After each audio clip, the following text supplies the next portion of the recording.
Hey fellow toy collectors, and welcome back to Dan's Toybox. Thanks for checking in today. I know it's been a little while since I've had a video up. I've had a lot of stuff going on, been pretty busy, so I appreciate your taking the opportunity to come in and check out my new video on the Marvel Legends Walgreens exclusive Silver Centurion Iron Man. I'm super pumped to get this figure. I looked and looked and looked all over for him. I was online. Of course, I couldn't find him on Walgreens website, and there were none showing up in my local stores. But I was seeing him pop up everywhere, pretty much on the West Coast, which I guess is fitting given that he predominantly wore this armor when he was in the West Coast Avengers. I did end up ultimately tracking one down on eBay and was very happy to discover that I wasn't going to pay an arm and a leg. Instead, I paid just a little bit over what actual retail value is. Not going to complain, really digging the look of the figure. It's definitely not without some gripes though, so let's take a closer look at the Silver Centurion Iron Man. So out of the packaging, the Silver Centurion Iron Man comes with two pairs of hands, one set fisted, one set repulsor blasting, and as you can see they have the typical Iron Man repulsor blast, lack of hinging at the wrist for the repulsor blast hands. The fisted hands, however, do hinge and will rotate, which we'll show when we get into the articulation. The repulsor effects, the jet blast effects we've seen before, these are pretty neat the way they're molded in this translucent yellow. I like them. We've seen them before repeatedly. You can fit these blast pieces into the center here, and then you can port the whole thing onto either his repulsor fist or the peg holes in the bottom of his boots. And just to get a look at it, you can see how it'll port right in to there. And it's not a, it's not a bad look. Certainly these ones are going to look a little bit more accurate or fitting into the palms. They're going to look a little bit better in there, but I mean, it still kind of gives it a neat look. As you can see, mine are warped, as is a typical problem with these effects. I just have not been home long enough really to get the dryer out and try to get these things straightened out a little bit. But I mean, I don't know, they're not super impressive. The translucent yellow is nice, but it would certainly be a lot better, I think, if Hasbro had just given a little bit more color to the. They could have probably added some red to it. In my upcoming review on the War Machine and on Black Widow, we'll talk about how their explosion and their blast effects have some multicolors in the translucent material for the effects, and it looks so much better. I mean, this is just, I don't know, this is just lazy. It is what it is, but we get spoiled from Marvel Legends from Hasbro at times, and then we have to deal with crap like that.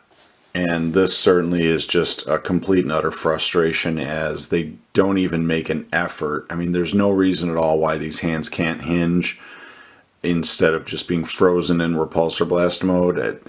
It looks just, it's just lazy, shoddy engineering, and that's disappointing because this is overall a very decent figure, and I like it. Looking at the Silver Centurion himself, he's a really nice looking figure. We do see some of the body parts from the 80th anniversary Iron Man, but we see some new pieces with the shoulder pieces here. The belt sculpt is new. The wrist gauntlets and fists, there is some reminiscence to some of the fisted hands from a couple of other Iron Man figures, and of course right off the top of my head it's eluding me as to which ones they are. But overall, though, the sculpt is really nice. The boots obviously are new. The feet are the same as the Iron Man 80th anniversary. And the paint scheme on this is excellent. The helmet sculpt is new. The back, the rocket pack, or the backpack, I guess you could say, that's brand new as well. I mean, overall, it's a nice figure. You know, the red is that deep cherry fire engine red. And what was kind of neat is you can actually see a variation of this figure, not just in Iron Man 2 with the Mark V, the red and silver, but one that's even more close in appearance in Iron Man 3. It's the Mark 33 armor, which the Silver Centurion does finally get his own look.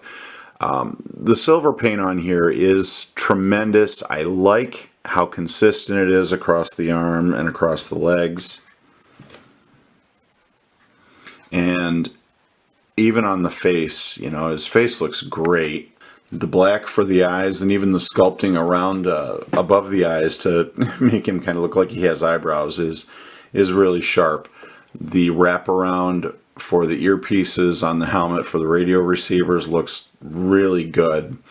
And there is some marbling. I mean, you can kind of see a little bit of marbling in here, a little bit in the torso, you know, definitely some on his iron butt, and a little bit here on the back. But I mean, overall, it's not too bad. This leg, definitely, you can see a lot of marbling in. And that's, you know, that's kind of frustrating. But I mean, overall, as a whole, to me, it does kind of give it that more glossy metallic look, I suppose. I've never really complained too much about marbling in my figures. I don't know, maybe it's just because I don't tend to really look at that as the detail, and I just take in the figure overall as a whole, and I try to appreciate it for the technology that it takes to make these figures today. Certainly the stuff that I grew up with is a far cry from what we have today to enjoy. So I'm not going to really gripe too much about marbling in my paint, but you know, there are collectors out there that want their figures to look pristine, and that's going to be a problem for them. I suspect that this figure may actually have that particular issue in terms of marbling.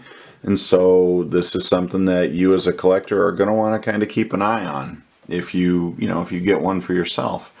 They're definitely not an easy figure to find, and the secondary market is really just ramming them through the roof, unfortunately, for price. So if you can find one at a Walgreens or Walgreens online, more power to you. Okay, so let's take a look at the articulation on this particular figure. It has your standard Marvel Legend articulation, which is great, except for this completely jacked up head and neck articulation. If you look really closely, you can see the peg. He doesn't have a neck. He just sits on a peg with a limited range of motion because of the sculpt. So you can get some great derp poses with your Iron Man. He'll look up that far. He'll look down that far. And you get your side to side, no big deal. But then you can derp down, derp left, derp right, derp up, derp back. And the whole time you can see the stupid peg sticking up in his neck. What an incredible feat of engineering. For all the figures that you turn out that have decently sculpted necks, for all of the Iron Mans that Hasbro turns out that look really good, we get this one with this. Come on, Hasbro. You're already being cheap on the articulation with the repulsor hands. Let's do something about this neck. You know, when I talk about the War Machine that's going to be coming up, his articulation is phenomenal. Okay. Aside from that, we get out to the arms. Shoulders will move up that high. They will rotate 360.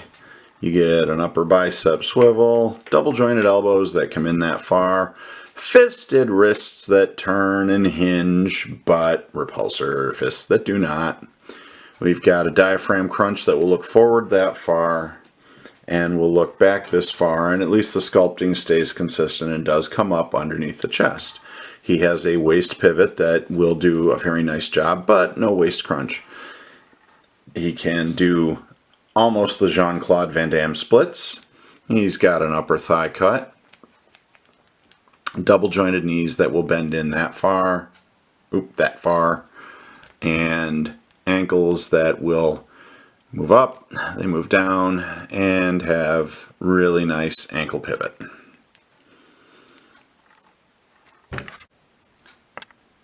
Shellhead stands at just about 6.5 inches tall, which is pretty typical for your Marvel Legends and is very consistent with the other Iron Man figures that they have put out, including the MCU versions as well as the comic book related counterparts.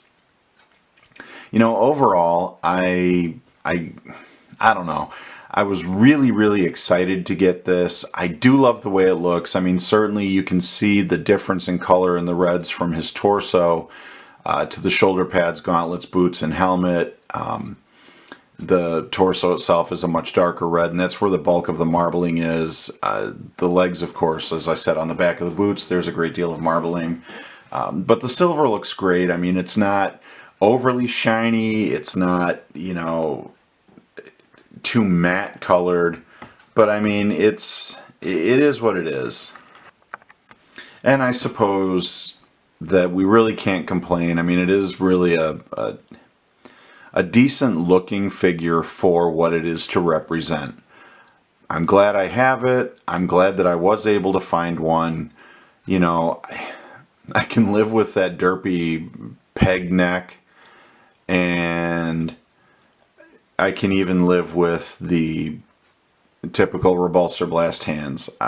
The effects don't impress me. We've seen them so many times before, and to be quite frank with you, I've seen much better paint variations on them, whether it's the icy blue, whether it's the yellow with the whitewash on them, you know, whether it's the red, orange, translucent color.